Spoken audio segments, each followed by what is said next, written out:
Welcome back. The election was 40 days ago, but Donald Trump's victory is not yet official. Tomorrow is the next big step in that process. The Electoral College, the electors meet across the country. This is how it turned out on election night. 306 for Donald Trump, 232 for Hillary Clinton. Now the electors need to meet state by state to make it official. A little bit of a history lesson here. Some people like it, some people don't, but the Electoral College goes back to the Constitutional Convention of 1787. The idea?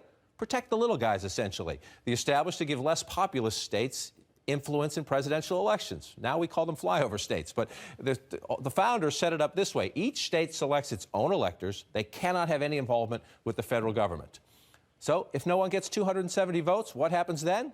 Well, we don't expect that to happen, but it would go to the House of Representatives, one vote for each state, 26 votes to win in the House of Representatives. Now, again, nobody expects that to happen. But occasionally there are so-called rogue or faithless electors. The biggest example, after the 1872 election, Ulysses S. Grant won and won big.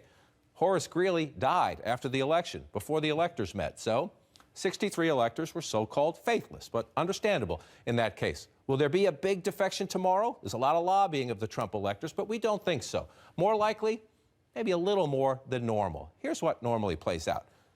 Back in 1988, one elector from West Virginia cast his vote for Lloyd Bentsen, not Michael Dukakis. There was one Al Gore elector in 2000 who abstained, and one John Kerry elector in 2004 who instead cast the vote for John Edwards. This is the more likely scenario. President Obama says, sure, the Electoral College is controversial, but he says Democrats should not focus on the process. They should focus on the party's message. Welcome to America.